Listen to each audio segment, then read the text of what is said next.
Welcome to my channel on the best of fantasy. These are the weeks that were, are, and shall be. Let's begin with a big announcement.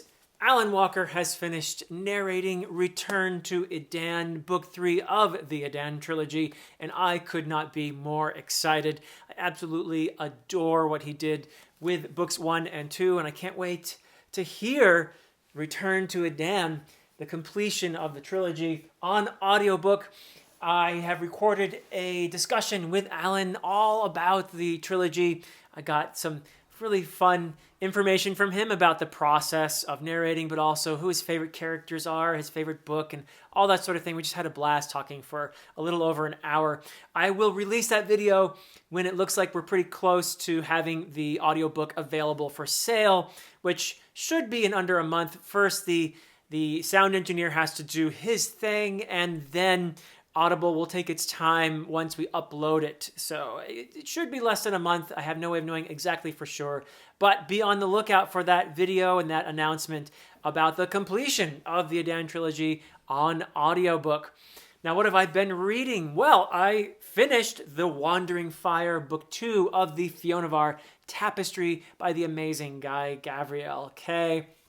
This is part of my great GGK read that I am doing with Evan from The Nerd Writer and various guests. And in fact, P.L. Stewart, author of the Drowned Kingdom Saga, is joining us for our discussions of the Fionnevar Tapestry, which I have absolutely loved so far. Now, objectively, I can realize, I can observe that, there are certain ways in which this does appear to be some of Kay's earlier stuff. And that doesn't really bother me much because I can see him forming his authorial voice in the process of this trilogy, which, I've read Tigana as well, and it seems fully formed by Tigana. But here you can it's a different sort of book from obviously the historical fantasies that he later wrote. This one is a portal fantasy series, but I'm loving it. I'm absolutely loving it, even with the obvious nods, if you want to put it that way, but the obvious influences from Tolkien and Arthurian myth and legend, Celtic myth. There's some bit of Norse myth in there, also some Greek myth in here. So yeah, Kay is not shy about the influences, but I feel like he's tapping into something very deliberately here in the Fionnevar Tapestry. And if you're a fan of myth, I think you'll get it, what he's doing here. He's really presenting archetypes in a way that is woven into the story, into the modern characters who are part of this portal fantasy, are in some ways tapping into these archetypes that you would only encounter in myths and in fantasy, of course. So anyway, I'm having a blast with that, and I'll be talking about it later, but the discussion with Evan and PL on The Wandering Fire is scheduled. What I'm currently reading is A Woman of the Sword by Anna Smith Spark. This is a standalone by an author that I discovered last year, about a year ago actually. I absolutely loved A Sword of Bronze and Ashes, and I will be following up with the sequel to that. But this little standalone has been a lot of fun so far. I'm about a third of the way through it right now, and I will be discussing this with Chris from the Bearded Book Beast over at his channel. And I think of Anna Smith Spark's writing as being very like Impressionism, only with words instead of paint. She has a really wonderful way of steeping you in a story with a lot of atmosphere and a sort of mythical feel to it. But I'm really in awe of her prose and so much else. And just the rawness and the realness of her storytelling as well, even as she does give you the feel of myth and legend. So great stuff. I'm absolutely loving it. And I will, after that, be reading for my physical books, The Heart of What Was Lost. And this is the beginning of this is actually the bridge sort of novel. I guess it's a novel by most standards, by Tad Williams standards. Maybe it's a novella, but it is the bridge between Memory, Sorrow, and Thorn and The Last King of Austin Ard, a 4-book series that is after Memory, Sorrow, and Thorn. So I'm really looking forward to getting into this, and I'll be discussing it with my buddy Nikhil from Shelf Esteem, and also Andy Smith will be joining us, and Ben from Books with Benghis Khan. So we've got 4 of us now in on this read of The Last King of Austen Ard. And I've also in the middle of some really great audiobooks. So my current one is Kings of the Wild. And this is a great experience by audiobook for a couple reasons. One is a lot of fun. And I found that books with a lot of humor in them work really well for me via audiobook. So this one is definitely landing really well for me. Also, I'm doing a book track edition of this audiobook, which means this is something very new to me, but there's a lot of music and some sound effects and stuff like that. So at first I thought it was really busy and a bit distracting, but now I'm getting used to it and enjoying this a lot, actually. So yeah, a big thumbs up so far for me. I'm about halfway through Kings of the Wild. And next, in terms of audiobooks, probably I'll be doing a Sun Eater, the first Sun Eater book, I think. I might do that by immersion reading because I do have the physical for the first book in Sun Eater. So yeah, I have some other exciting things queued up for audiobooks as well. I'll be following up in the Hybrid Helix series by J.C.M. Byrne with book 2. I really loved the first book, Wistful Ascending. And I have some Abercrombie, the standalones, some exciting things for my listening pleasure. And in terms of One Piece, I am returning to Wano, and I am so excited to be reading Wano Act 2. I had just an incredible time. I'll be talking about it in a moment with Act 1. But yeah, this is my happy place, as always, and I'm looking forward to seeing how Wano develops. It's a significant arc or saga, whichever it is. I guess it's the whole thing is you could call it an arc or a saga because it is one long story within One Piece.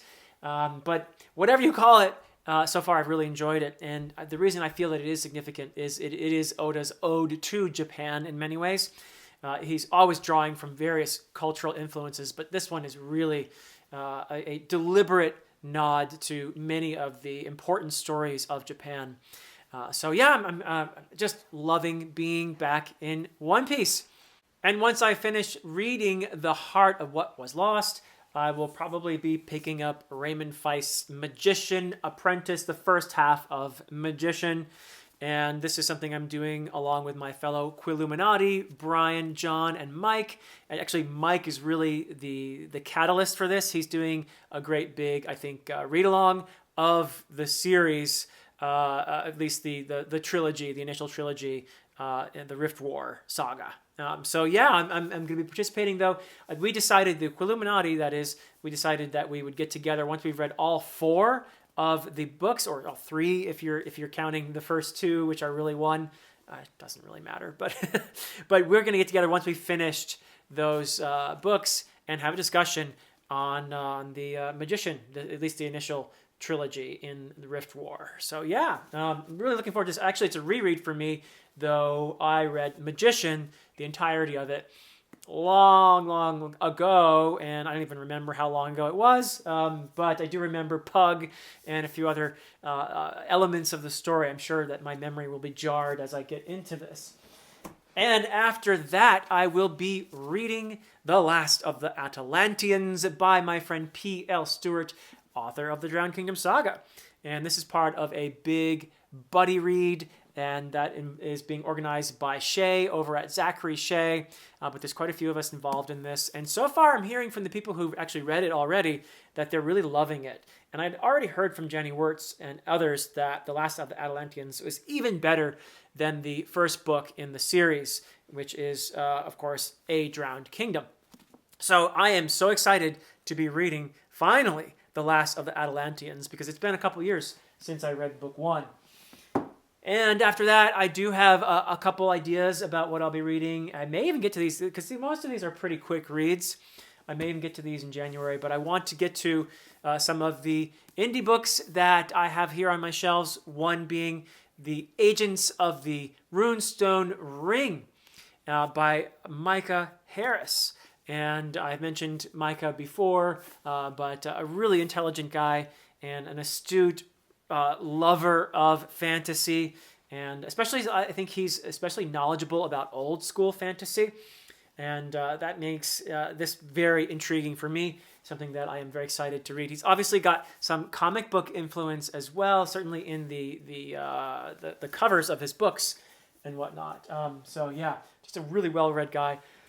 And also, I want to finally finish the Sundered Nation trilogy by Von Roycroft. I loved books 1 and 2, and here I have book 3, Destiny's Doom, and I can't wait to see how Von finishes this thing off. I have heard nothing but good things so far, but I really loved the first 2 books in that trilogy, and I'm very excited. It may be February by the time I get to it, but it is definitely on the horizon for me.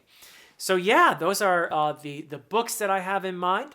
And of course, I will be picking up the last book in the Fiona Var tapestry probably around late January, early February as well. So lots to keep me out of mischief, that's for sure. But on the channel, what have I been up to? I had a great time chatting with the nemesis, the one and only A.P. Canavan, otherwise known as Professor Fireballs. We had a chat about No Life Forsaken by Stephen Erickson, and that was, of course, the second book in the Tales of Witness. And it was actually a spoiler-free discussion on my channel, and I'll be talking about 2 other discussions I had on No Life Forsaken in a moment, though. And the next thing I was up to was my One Piece review of Wano Act 1. I mentioned this earlier, but man, this has been a lot of fun so far. This arc is really living up to my hopes and expectations. And in terms of how much I'm learning about Japanese culture, it's been tremendous. I got some really wonderful advice from some kind people who said, hey, you really ought to know about this tale or this myth or this incident and that to help you understand Wano better.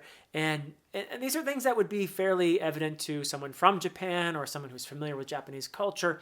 But I had a lot of learning in the process of researching before I started reading Wano, and that really, I think, was a big part of my review of Act 1. And it was great. I really had a great time learning about, I love myth from anywhere, of course. So it was great to read up on Japanese myth and so many other things that made my reading experience of Act 1 of Wano all that much more rich. And I'm excited now to be in Act 2. And I released a video on Guy Gavriel Kay's The Summer Tree, book 1 in the Fiona Var tapestry, and that was, of course, chatting with Evan from The Nerd Writer and P.L. Stewart. And just if you're someone who has not read the Fiona Var tapestry and you're curious about our overall take on The Summer Tree, you can watch the first portion of that discussion, which is spoiler-free, just our non-spoiler assessments of that book. And I was definitely the most positive, although PL was very positive as well on The Summer Tree. Evan had his criticisms, some of which I actually agreed with. And I think that I'll be interested to see what Evan thinks of book 2, because I do think that Kay did actually address some of those criticisms in book 2. But I'm loving the whole thing, and I'm very enthusiastic about my Guy Gavriel Kay journey, for sure. And then I had a video with my friend Jay from A Contemplative Reader on the first of the Gormenghast books, and that is, of course, Titus Groan. Jay and I had a great time chatting about this highly atmospheric, gothic, vibe-heavy read with this setting that is just incredible. This castle, Gormenghast, which is a character in and of itself. And we had, I think, some interesting discussion about some of the themes in there as well. The calcification that comes along with adhering too tightly to tradition, unquestioningly, and how that can make the upper classes irrelevant and isolated, and how it can lead to the oppression of the working classes. And just so much more as well. It's highly eccentric in terms of just the overall book, but also the characters in there. But we will probably be discussing the second of the Gormenghast novels, which is actually Gormenghast, in February, I anticipate. I had another video about where the channel will go. This is sort of an annual tradition now for the channel. And I just talk about the things that I want to read in the next year. So if you want to know what I'll be up to in 2026, that's a good place to find out. I did forget one book, and I feel terrible about that, but I am getting absent-minded in my old age. But the book that I forgot is King of the Forgotten Darkness by Eric Goodwin, who also has a channel here on YouTube. It's a fantastic channel called The Imaginarium, and I've had a couple chats with Eric already here on my channel. He was on an episode of Dear Dr. Fantasy, and we also talked about archetypes and magic and just the perception of time and other things within fantasy. Eric is a psychiatrist. Dr. Eric Goodwin is a psychiatrist with incredible insights. He's especially knowledgeable about Jungian forms of approaching storytelling. So this is one that I neglected to mention in that video, and I wanted to highlight it here for that reason. And I also had my final video for SPFBO. Now, it is with a bit of a heavy heart that I am stepping down from being a judge for that contest founded by Mark Lawrence to shine a light on self-published fantasy. I really had 2 wonderful years of being a judge there for the contest, the 9th edition of it and the 10th. And then this year, I was one of the judges for the Champions League, which was essentially reviewing all 10 of the previous champions, pitting them against each other. And the one with the most love from all the judges is the Champion of Champions. And it turned out to be Sword of Kaigen, in case you hadn't heard. But yeah, that was a really wonderful journey to be part of. This contest, which is really much more than a contest. It's a community where self-published authors support each other and help each other in their writing and in reading each other's books and so on. It's just a great community to be part of. If you are a self-published author or considering it, I highly encourage you to become part of the SPFBO community on Facebook, and Mark Lawrence's blog is a great place for information about it. And my last video of 2025 was my favorite reads, the best of 2025. And that, again, is pretty self-explanatory. That's an annual tradition as well. And I enjoy talking about the books that I loved over 2025. I mentioned 15 of them, which is more than I've ever mentioned before, but it was a great reading year.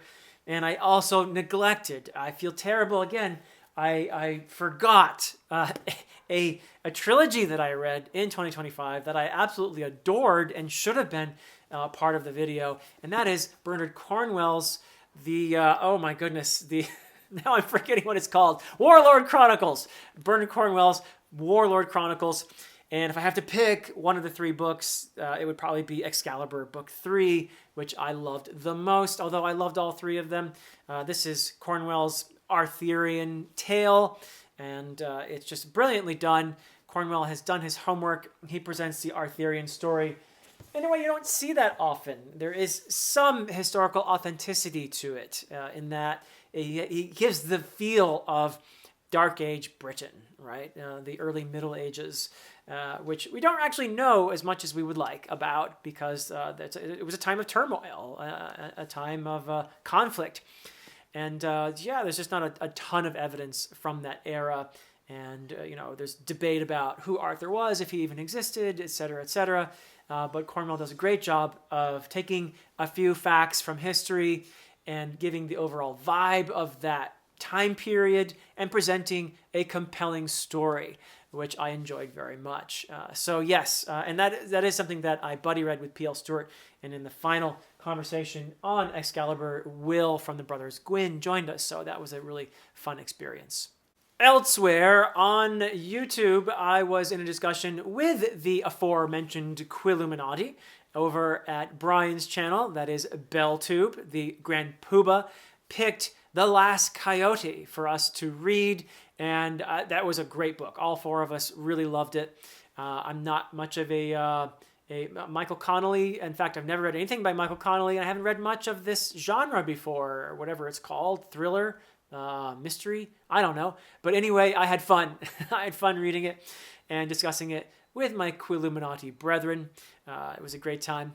And I mentioned before, I was in a couple of discussions of No Life Forsaken. One of those was with AP, my nemesis, over at his channel, A Critical Dragon. That's where we did the spoiler-filled conversation. So if you've read No Life Forsaken, definitely head over to A Critical Dragon and check out that. And I was also in a discussion of No Life Forsaken that was organized by Alan from the Library of Alexandria, the aforementioned brilliant narrator of the Adan trilogy. And he included a bunch of us besides me. There was Jimmy and Joanna and Andy and Rhythma. So that was a great discussion. Some really good insights there. Those are all really intelligent people, very well read and articulate. So yeah, I had a great time. Just nice people too, which is always great to hang out with good people. Tonight, as you're watching this video, perhaps on a Saturday, I will be hanging out with Joanna to celebrate her channel's, let's see, how many years is it, Joanna? 5, 6? I think 5 years, I think, of Joanna's channel. And yeah, time flies. Time really flies. So if you are at all inclined to have a great time and hang out with Joanna and myself and some other people, I don't know who all is going to be there, but I know I am, and I'm looking forward to it very much. I'm also going to be doing something similar with Preacher over at Preacher Reads tomorrow. That is Sunday. I think that starts at 8 p.m. Eastern Time over at Preacher Reads. So yes, and Joanna's thing tonight, I think it starts at 7 p.m. Eastern Time. So there you go.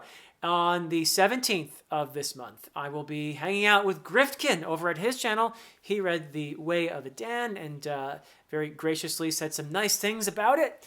And I'm going to be over at his channel. He's got some, by the way, if you haven't seen Griftkin's channel before, he's got amazing interviews there with major authors. He just did one with Scott Lynch, for example. So yeah, I'm pretty honored to be chatting with Griftkin.